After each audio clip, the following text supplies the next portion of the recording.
जिस विषय पर बात करेंगे वो विषय बहुत ही महत्वपूर्ण है, क्योंकि हर कोई चाहता है कि सफलता को प्राप्त करे।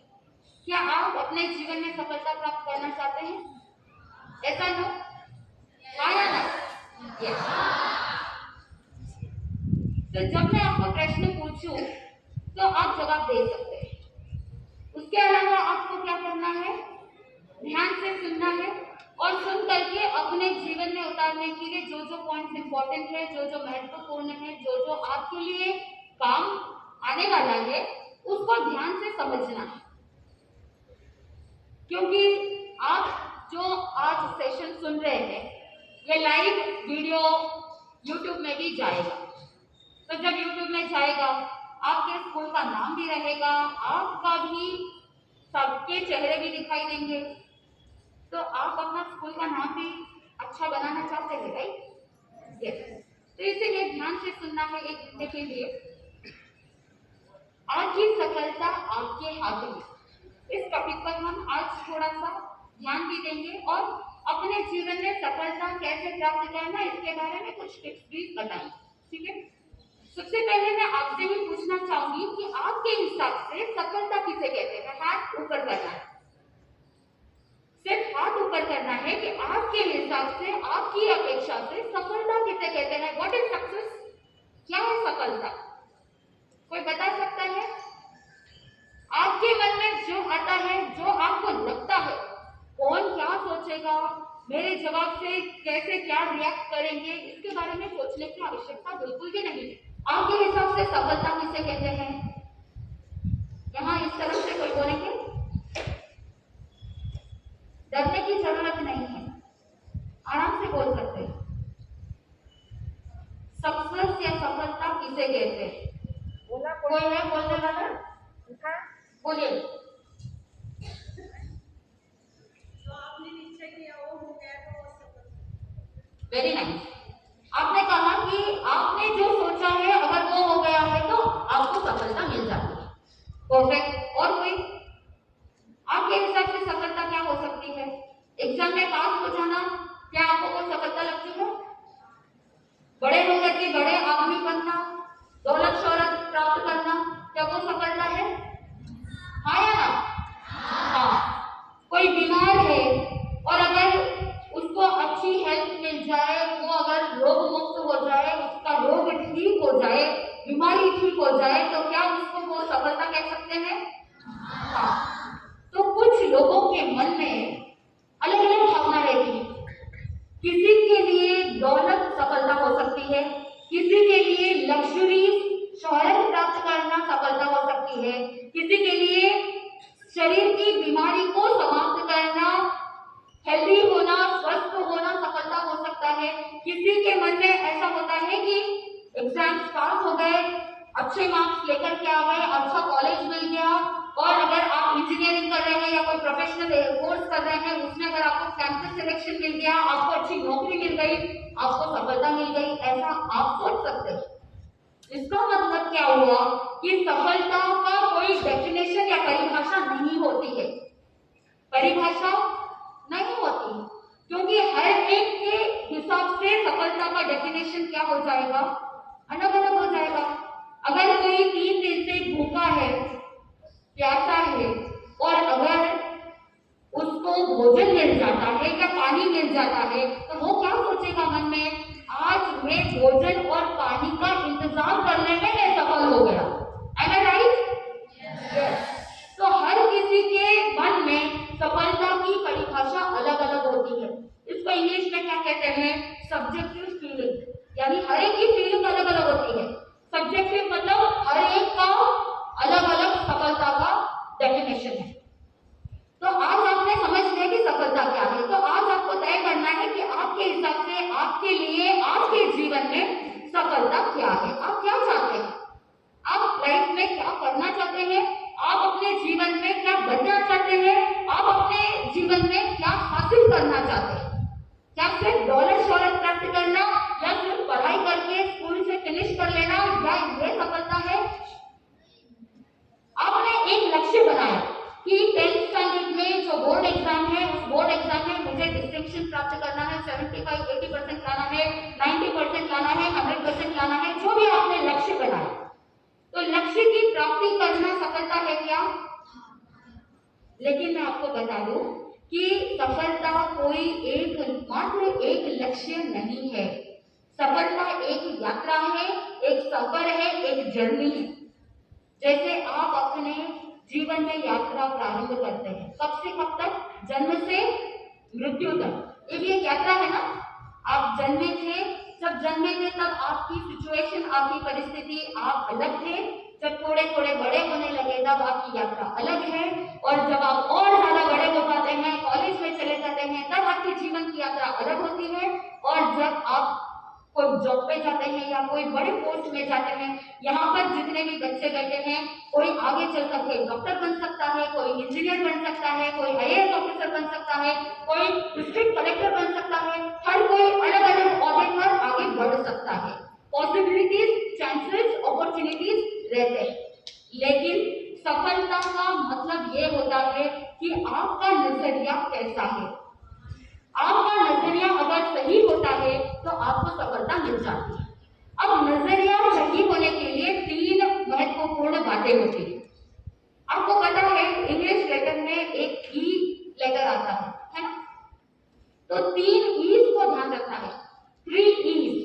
सबसे पहला ई है एनवायरमेंट, यानी आपका माहौल, घर का माहौल, स्कूल का माहौल, काम, स्कूल के फ्रेंड सर्कल, बाहर घर जाते हैं तो वहाँ मोहल्ले में, घर में, परिवार में कैसा माहौल रहता है, कैसा एनवायरमेंट रहता है। तो ये जो एनवायरमेंटल फैक्टर्स है, उसके हिसाब से आपका नजरिया बन जाता है। अगर आपका कोई दोस्त अच्छा है, हमेशा आपको हेल्प करता है, तो उसके प्रति आपका नजरिया कैसा रहेगा? अच्छा रहेगा। और वही अगर कोई गलत संगत में चले जाते हैं, या अगर आपको किसी ने गाली दे दी, तो उसके प्रति आपका नजरिया कैसा होगा? गलत होगा। सो पॉजिटिव नजरिया हो या नेगेटिव नजरिया हो, इसके ऊपर डिपेंड करता है फर्स्ट फैक्टर, फर्स्ट कारण एनवायरमेंट, माहौल। दूसरा ई है एक्सपीरियंस, यानी अनुभव, आपके जीवन का अनुभव। किसी के साथ आपका अच्छा अनुभव होता है, किसी के साथ आपका बुरा अनुभव होता है। अगर आपको किसी ने धोखा दे दिया, मान लो कि आप यहाँ पर प्लेग्राउंड में, मैदान में क्रिकेट खेल रहे, क्रिकेट खेलते खेलते अगर आपके किसी एक दोस्त ने गेम के अंदर कुछ चीटिंग कर दी, तो आपको कैसा लगेगा? अच्छा लगेगा क्या? नहीं। आपका अनुभव उस व्यक्ति के प्रति कैसा रहेगा? बुरा रहेगा। तो अच्छा अनुभव या बुरा अनुभव होने के लिए क्या महत्वपूर्ण रखता है? आपका अनुभव, आपका एक्सपीरियंस। तो सबसे पहला ई कौन सा है? एनवायरमेंट, माहौल। दूसरा ई है एक्सपीरियंस, अनुभव। और तीसरा ई है एजुकेशन, शिक्षा। अगर आप अच्छी शिक्षा को प्राप्त करेंगे, अगर आपके अंदर अच्छा एजुकेशन रहेगा, ज्ञान प्राप्त करेंगे, तो उसी ज्ञान से आपकी समझदारी बढ़ेगी। आपने अगर नॉलेज को प्राप्त किया है, ज्ञान को प्राप्त किया है, तो उससे क्या होगा? आपकी बुद्धि शक्ति बढ़ेगी, आपका इंटेलिजेंट कोशेंट यानी आईक्यू बढ़ेगा। अब कोई महत्वपूर्ण इंटरव्यू के लिए जाता है, तो इंटरव्यू में जाते हैं तो वहां पर लिखा हुआ रहता है कि आपने बहुत बड़ी डिग्री को हासिल किया है, graduation, post graduation, PhD, doctorate, और भी बहुत सारी डिग्रीज, बहुत सारे साइड कोर्सेज आपको पता ही है। कहीं कोई नौकरी के लिए जाते हैं, जॉब इंटरव्यू के लिए जाते हैं, तो वहां पर क्या लिखा हुआ रहता है? कंप्यूटर स्किल्स आने चाहिए, कम्युनिकेशन स्किल्स आने चाहिए, और भी बहुत सारी ऐसे कलाएं आनी चाहिए। लेकिन चाहे कितना भी एजुकेशन आप प्राप्त कर लो, उसके साथ साथ अगर आपने उस शिक्षा को समझदारी में नहीं बदला है, तो वांछित लाभ जो मिलना चाहिए वो नहीं मिल पाता। क्योंकि हार्वर्ड यूनिवर्सिटी में एक रिसर्च, एक संशोधन हुआ, तो हार्वर्ड यूनिवर्सिटी के दौरान वो संशोधन के अध्ययन में बताया जाता है कि 85% जो जॉब मिलते हैं वो एजुकेशन, आपने क्या डिग्री हासिल की है उससे नहीं मिलती, लेकिन आपके भीतर उसके प्रति जो नजरिया है, आपकी जो सोचने की, समझदारी की शक्ति है, उसके आधार पर आपको जॉब मिलती है। सिर्फ 15% आपके जो टाइटल है डिग्री से, उसके अनुसार होता है। तो आप चिंतन कीजिए, आप अभी जो कोशिश कर रहे हैं वो कितना परसेंटेज के लिए कोशिश कर रहे हैं, कितना, 15%, 15%। लेकिन जो 85% है, 85% है, उसको आपको डेवलप करना है। स्कूल के अंदर जो अध्यापक होते हैं वो आपके ओवरऑल डेवलपमेंट के लिए प्रयत्न करते हैं, प्रयास करते हैं। हमेशा अध्यापक ये नहीं सोचते हैं कि आप पढ़ाई में भी आगे बढ़ो, आप अच्छे इंसान बनो, आपके अंदर वो सारी चीजें हो जो आपको एक अच्छा भविष्य बना सके, आप सफलता को प्राप्त कर सकते हैं। लेकिन सफलता को प्राप्त करना या नहीं करना ये किसके ऊपर है, स्वयं के हाथ में। तो यहाँ पर ये चिंतन करना है सबसे पहले कि आपको आपके जीवन की तरफ देखने का नजरिया बदलना चाहिए कि आप अपने जीवन को कैसा देखते हैं, लोगों को आप किस दृष्टि से देखते हैं, उस नजरिए को बदलना है। और साथ में जो बाधाएं आ रही है, जो अड़चने आ रही है, मान लो कि आप अभी पढ़ाई कर रहे हैं और पढ़ाई के अंदर आपको कोई अड़चन आ रही है, आपको कोई कॉन्सेप्ट समझ में नहीं आ रहा है, क्या करेंगे आप, जीव विज्ञान पढ़ रहे हैं, बायोलॉजी पढ़ रहे हैं, और बायोलॉजी के दौरान आपको कोई टॉपिक कोई समझ में नहीं आ रहा, जैसे उदाहरण के लिए सेल डिवीजन, कैसे कोशिकाएं डिवाइड होती है, माइटोसिस, मियोसिस, ये थोड़ा क्लिष्ट सब्जेक्ट है, बहुत इजीली समझ में नहीं आता। तो आप क्या करोगे जो समझ में नहीं आता है, या तो ट्यूशन के लिए जाओगे। आजकल ये बहुत बड़ा ट्रेंड हो गया है, स्कूल में पढ़ाते हैं, उस समय ध्यान नहीं देते हैं, फिर बाद में कहाँ दौड़ते हो, बोल तो दीजिए, कोचिंग क्लासेस के लिए दौड़ते हो, ट्यूशन के लिए दौड़ते हो। और कुछ लोगों के मन में ये नेगेटिव थॉट है कि जब तक कोचिंग क्लास नहीं जाते हैं तब तक पढ़ाई पूरी नहीं होती। जो पढ़ाई अच्छे से करने वाला होता है वो कोचिंग क्लास जाएगा तो भी कर लेगा, नहीं जाए तो भी कर लेगा। ये हमारी साइकोलॉजी है। आपको स्वयं को चिंतन करना है कि जब यहाँ पर दिन भर आपने इतना टाइम स्पेंड किया पढ़ाई के लिए, अगर यहाँ पर आपने पढ़ाई नहीं की और फिर बाद में यहाँ से घर जाते ही आप कोचिंग क्लास, ट्यूशन के लिए दौड़ते हैं, तो आपको दूसरी एक्टिविटीज के लिए या खुद के लिए दूसरा टाइम मिलता है क्या? माता पिता के साथ या परिवार के साथ आपको अगर थोड़ा सा टाइम स्पेंड करना है, क्या कर सकते हैं? खेल कूद के लिए टाइम निकालना है, निकाल सकते हैं। दौड़ते रहेंगे लेकिन कहीं नहीं पहुंच पाते। तो इसीलिए अगर सफलता को प्राप्त करना है तो सब कुछ सिस्टमैटिक होना चाहिए। आप सुबह से लेकर शाम तक यहाँ पर समय निकालते हैं, टाइम स्पेंड करते हैं, अध्यापक भी पूरा दिन रहते हैं आपके लिए। तो आपकी ड्यूटी क्या बनती है कि आप यहाँ पर जो सिखाया जाता है उसको 100% अपने जीवन में उतारते हैं, समझते हैं और आगे बढ़ते हैं। तो आप इतने सारे लोग यहाँ पर बैठे हैं, आपको पता है कि जितने भी लोग आज ऊंची पोजीशन पर पहुंचे हैं, किसी ने भी ट्यूशन, कोचिंग क्लासेस नहीं लिया, पता है ना। बड़े बड़े व्यक्तियों के बारे में अगर सोचो तो ऐसे लोगों के बारे में भी आप सुन सकते हैं, देख सकते हैं, पढ़ सकते हैं, जिनको बैठ करके पढ़ने के लिए घर के अंदर एक ट्यूबलाइट भी नसीब नहीं थी। ऐसी परिस्थिति में भी वो स्ट्रीट लाइट के नीचे पढ़ करके भी अपने जीवन को सफल बनाया है।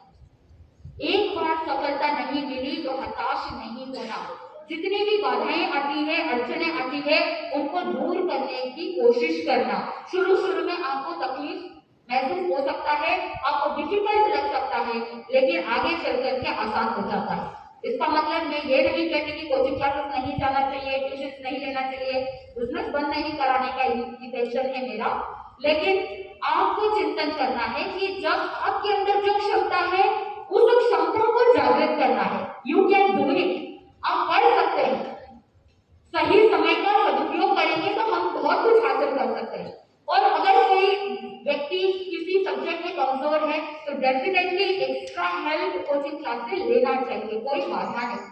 लेकिन अगर जो बुद्धिमान है स्कूल के माध्यम से ही सब कुछ प्राप्त कर सकते हैं तो उनको अपने टाइम को अच्छे से मैनेज करना चाहिए।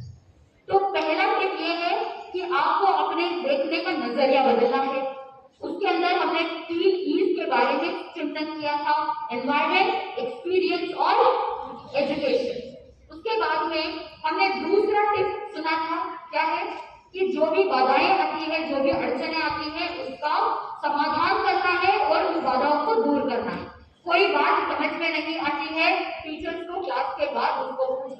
पर सॉर्ट आउट कर लेना है। क्योंकि ज्ञानीजन कहते हैं कि अगर कोई मन में डाउट रहता है, संशय होता है, उसको लंबे समय तक अगर अपने अंदर दबा करके रखते हैं तो वो और ज्यादा डेंजरस हो जाता है, खतरनाक हो जाता है। इसलिए कभी भी किसी भी विषय के बारे में डाउट नहीं रखना, कॉन्सेप्ट हमेशा क्लियर रहने चाहिए, चाहे वो पढ़ाई के रिलेटेड हो या चाहे जीवन के रिलेटेड हो या किसी व्यक्ति के बारे में, हमेशा आपके कॉन्सेप्ट क्लियर होने चाहिए। तीसरी चीज है जो फल मेहनत से मिलती है, जो संघर्ष से मिलता है, जो हार्डवर्क से मिलता है, उसकी वैल्यू ज्यादा होती है। एक बार हुआ ऐसा कि जीव विज्ञान की क्लास चल रही थी, बायोलॉजी का क्लास चल रहा था और उसी क्लास के दौरान टीचर ने बताया था, प्रैक्टिकल क्लास चल रही थी, तो वहां पर कैटरपिलर को सूती कहते हैं, राइट? तो वो कैटरपिलर किस तरह से आगे चल करके उसके वो जो खोली होती है उसके अंदर से कैसे बाहर निकल करके तितली बन जाती है। तो वो बायोलॉजी की क्लास के अंदर टीचर बता रहे थे कि अभी आपको बैठ करके सिर्फ देखना है कि किस तरह से इस खोली में से वो सूती कैटरपिलर निकल करके बटरफ्लाई बन जाता है, तितली बन जाता है, उसे केवल देखना।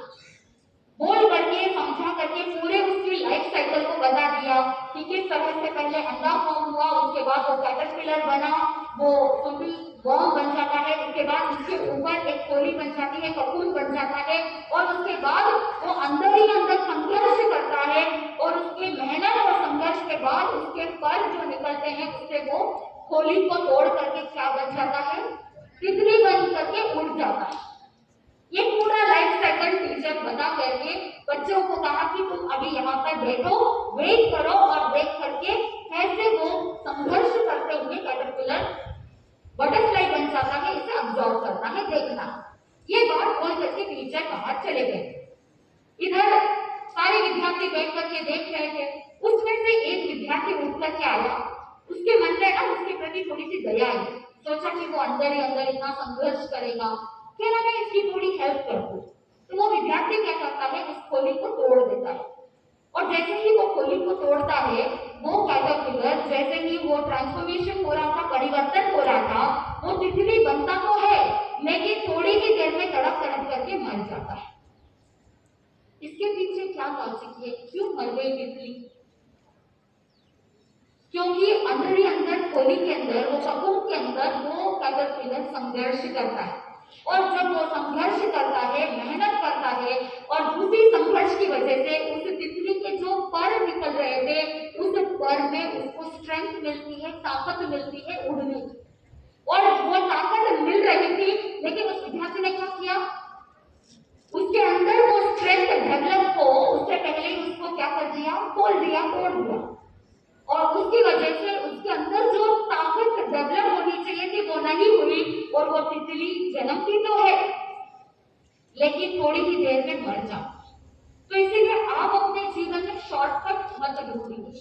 अगर बाधाएं आ रही है, आपको संघर्ष करना पड़ रहा है, आपको मेहनत करनी पड़ रही है, तो वो अच्छी बात है, क्योंकि सफलता जो प्राप्त होती है ना, वो सिर्फ रिजल्ट है।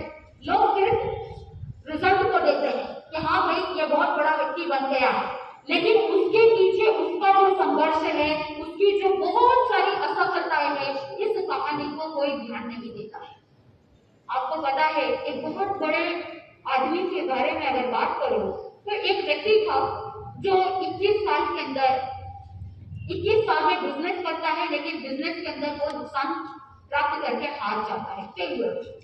फिर उसके बाद 24 साल की उम्र में वो चुनाव लड़ता है, चुनाव में भी हार जाता है, फिर बिजनेस करते हैं, बिजनेस में भी हार जाते हैं। 26 साल की उम्र में पत्नी मर जाती है। 27 साल की उम्र में सीनेट की जो चुनाव होता है उसमें भी फिर से फेलियर, बार बार ऐसे फेलियर। 34 साल के अंदर भी उन्होंने ट्राई किया, उस समय कांग्रेस के चुनाव में भी वो फेल हो गए। फिर आगे चल करके जब 42 ईयर्स के थे उस समय उन्होंने फिर से प्रयत्न किया, फिर फेल हो गए। फिर 47 साल की उम्र में उपराष्ट्रपति बनने के लिए प्रयत्न किया, उसमें भी क्या हो गया, चुनाव में नहीं बनता है उपराष्ट्रपति। फिर 49 साल के टाइम में भी उन्होंने फिर से सीनेट के चुनाव में खड़े हुए, वहां पे भी हार गए। कितनी बार फेलियर, बार हारते रहे, असफलता प्राप्त होती रही, लेकिन फिर भी हिम्मत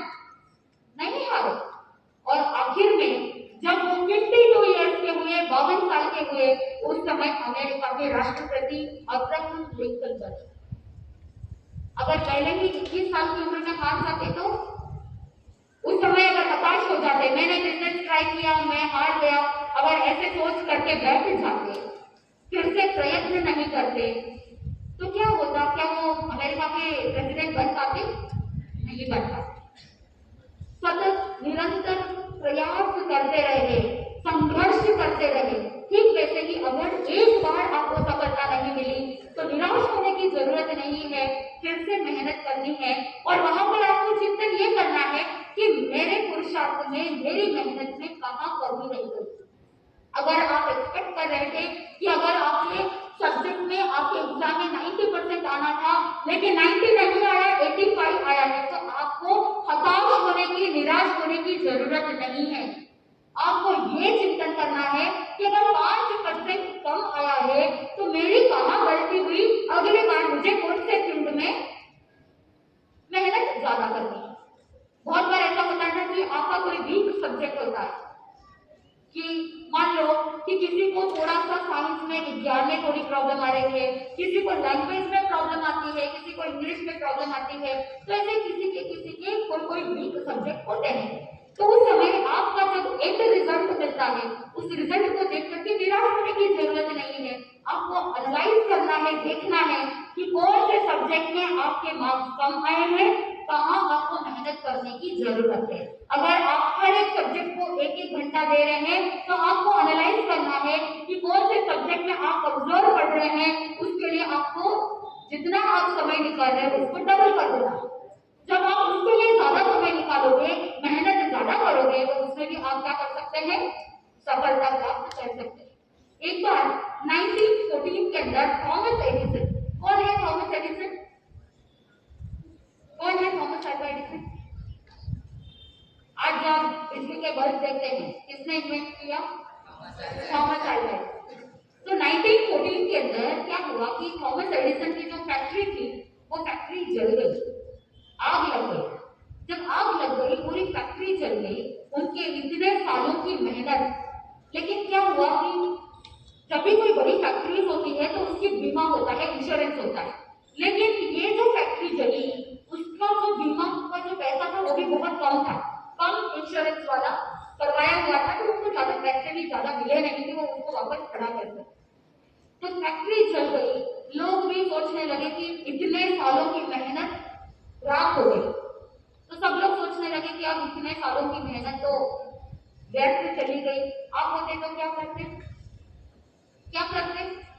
इतने सालों की मेहनत की कमाई थी, अगर जल करके राख हो जाए तो बहुत से लोग होते हैं जो डिप्रेशन में चले जाते हैं, बहुत से लोग होते हैं जीने की इच्छा खत्म कर देते हैं, ऐसे बहुत सारी चीजें हो जाती है।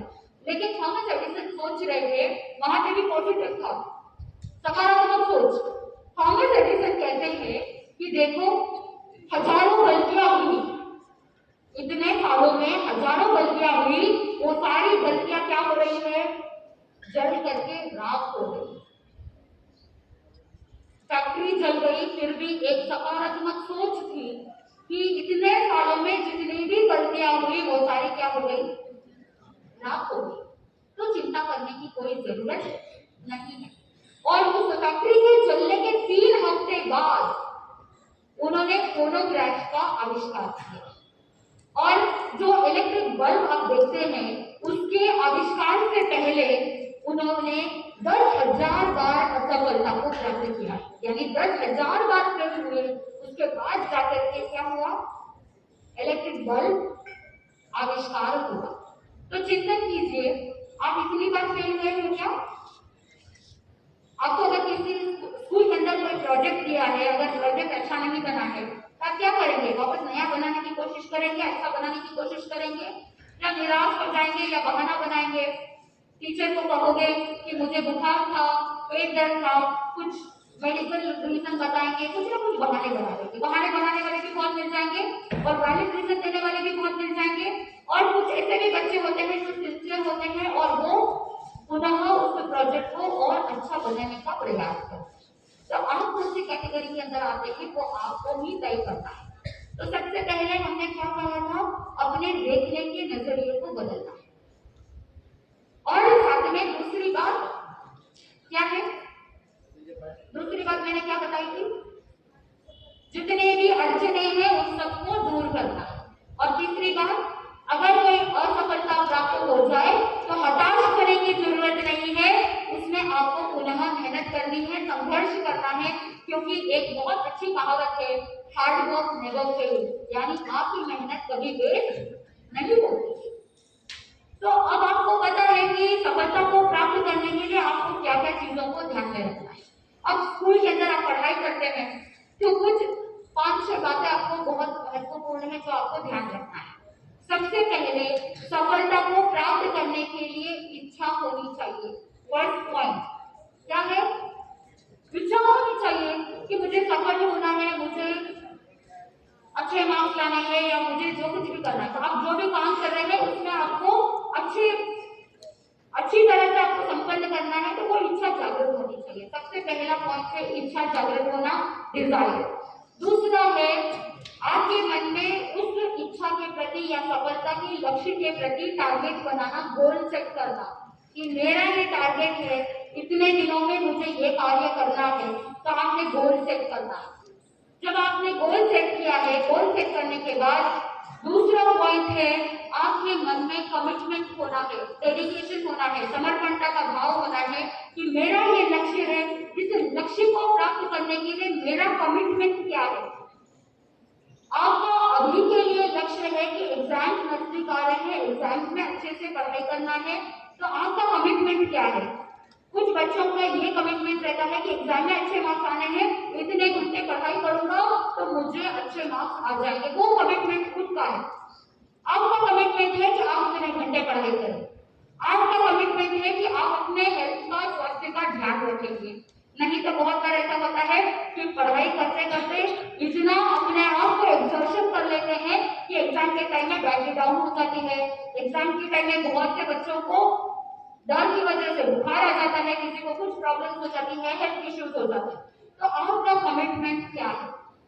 तीसरा पॉइंट है आपके सफलता के लिए आपने जो गोल सेट किया है, आपने जो टारगेट बनाया है, उसके प्रति आपकी जिम्मेदारी क्या है, रिस्पॉन्सिबिलिटी।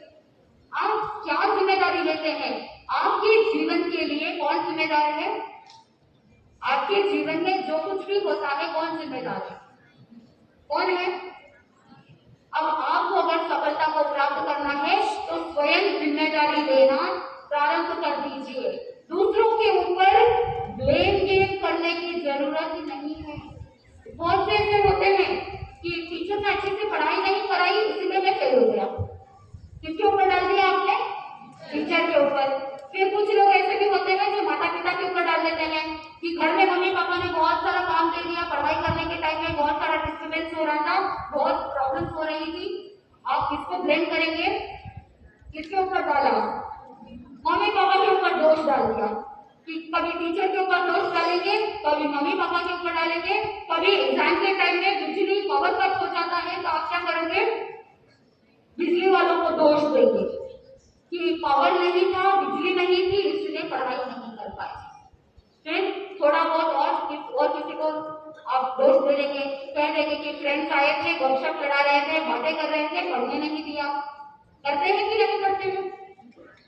ये सारी चीजें जो आप कर रहे हैं ये सब नेगेटिव सोच के लक्षण है। अगर आपके अंदर पॉजिटिव सोच होती है, नेक्स्ट पॉइंट है सकारात्मक सोच होना। जो सकारात्मक सोच रखता है वो स्वयं के जीवन के लिए या स्वयं के परफॉर्मेंस के लिए वो अपनी जिम्मेदारी लेता है। तो अगर आप अच्छे मार्क्स ला रहे हो तो कौन जिम्मेदार, ये सारे फैक्टर्स है। टीचर्स आपके सहायक बनते हैं, माता पिता आपके सहायक बनते हैं, आपके जो भी मैंने स्टार्टिंग में कहा था एनवायरमेंट, एक्सपीरियंस, एजुकेशन, ये सारी चीजें फैक्टर्स हैं, ये सब आपको सहायता प्रदान करते हैं। करना किसको है, स्वयं को ही करना है। सफलता को प्राप्त करना है तो स्वयं को ही जाना पड़ेगा।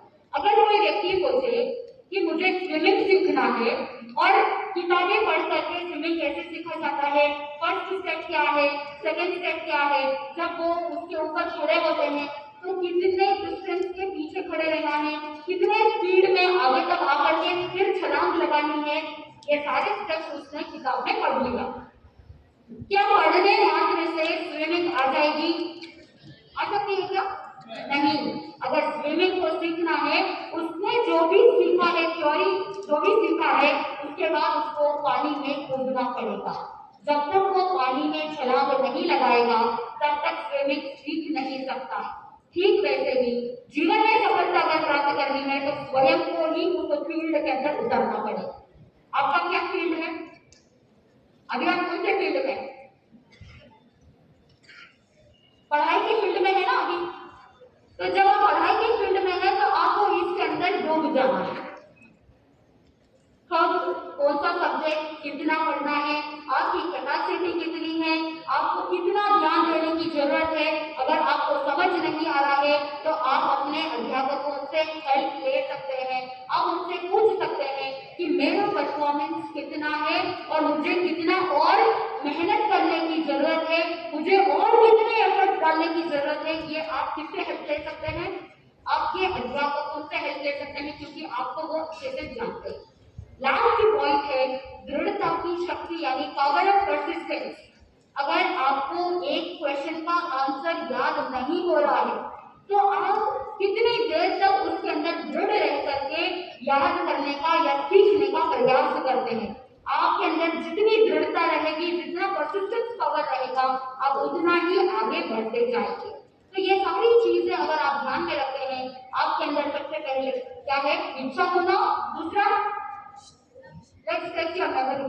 आपकी मेमोरी पावर को टेस्ट करते हैं। सबसे पहले इच्छा शक्ति होना, डिजायर होना, उसके बाद गोल सेट करना, बाद में उस गोल के प्रति, उस लक्ष्य के प्रति क्या होना चाहिए?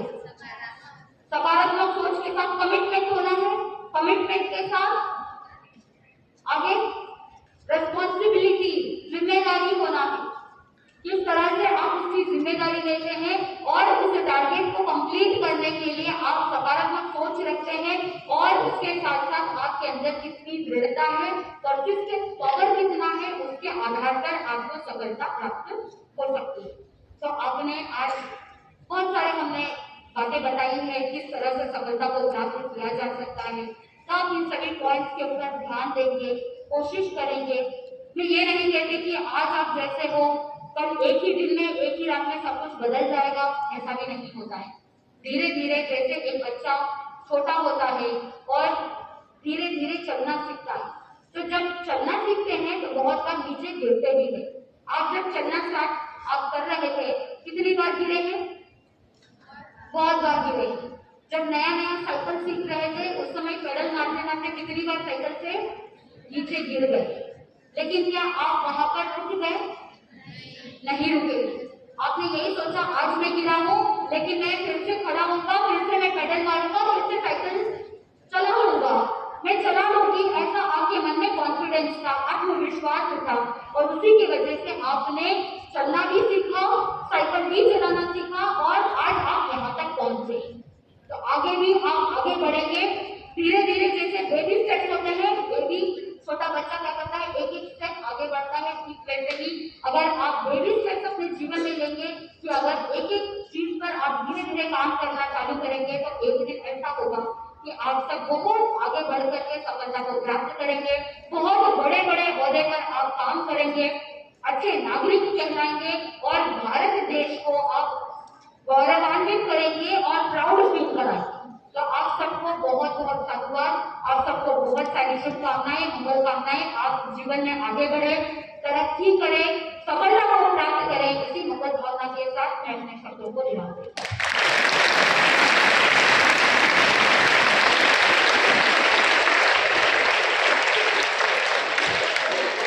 ये जो हमारे स्कूल में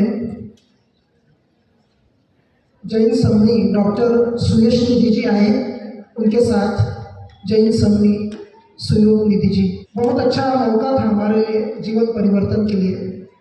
तो देखिए, खाली जीवन परिवर्तन नहीं, लेकिन बच्चों को कुछ अच्छाई के लिए कुछ दिया जाए। तो उन्होंने कुछ कापियाँ लाई है, और जिन बच्चों को बुलाता हूँ वो तुरंत स्टेज पर आए और समनी जी से वो स्वीकार करें। गायकवाड़ पूजा विजय 8वीं ब की छात्रा आइए, आओ जल्दी से। उसके बाद में मोरे सविता रामलाल 8वीं ब की छात्रा आइए। उसके बाद में पवार अमोल गोविंद 8वीं बोर्ड। ठीक है। वाक्य युवराज उत्तम 8वीं बोर्ड। गंगा योगेश्वरी ज्ञानेश्वर 8वीं बोर्ड। तड़वी सेजल सलीम 8वीं बोर्ड। सबकाळे मयूरी प्रदीप 8वीं ई। सोनवणे खुशी दादा 8वीं ई। पवार अंजलि 8वीं ई। पारवी साहिल भीमसिंह 8वीं ई। गोपाल पंकज गंगाराम 8वीं ई।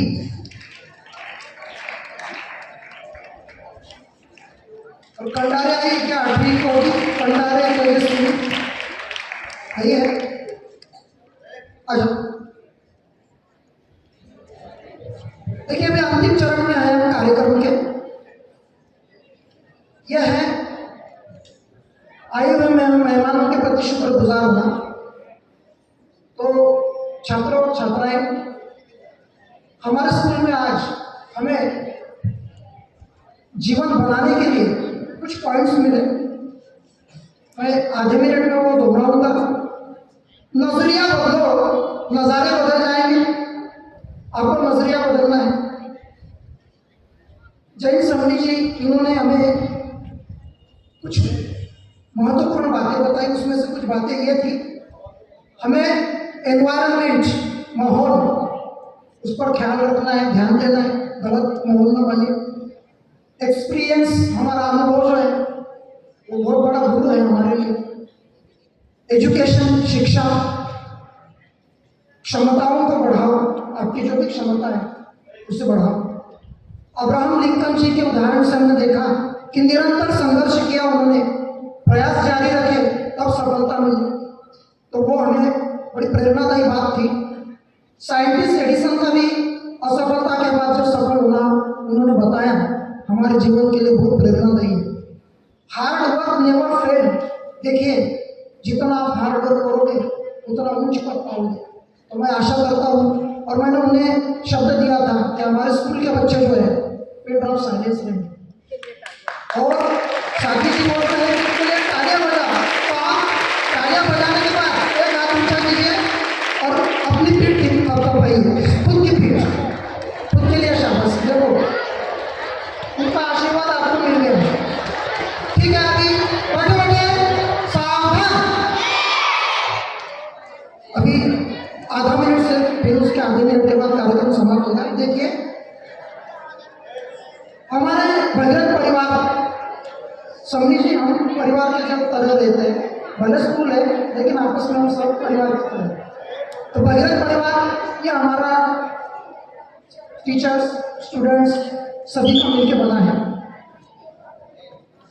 हमारे भजन परिवार में खास बच्चों को मोटिवेट करने के लिए जैन समनी डॉक्टर सुयश निधि जी आए। उनके साथ जैन समनी सुयश निधि जी डॉक्टर, उसके बाद सुयोग निधि जी, और जेपीपी राष्ट्रीय अध्यक्षा ममता जी कांकरिया, तथा जेपीपी अध्यक्ष सारिका जी, ज्योति जी, गुंजन जी कांकरिया, और उनके साथ उनके साथी। इन सभी का मैं भजन परिवार की ओर से, हमारे पदाधिकारियों की ओर से, हमारे टीचर्स की ओर से, और खासकर हम बच्चों की ओर से तहे दिल से शुक्रगुजार हैं। आप बार बार आइए, आपका स्वागत है भगीरथ परिवार में। आप बच्चों का भी मैं बहुत कौतुक करता हूँ कि आप इतने शांत रहे और अपने स्कूल का नाम बढ़ाया। तो आपका भी तहे दिल से शुक्र। धन्यवाद।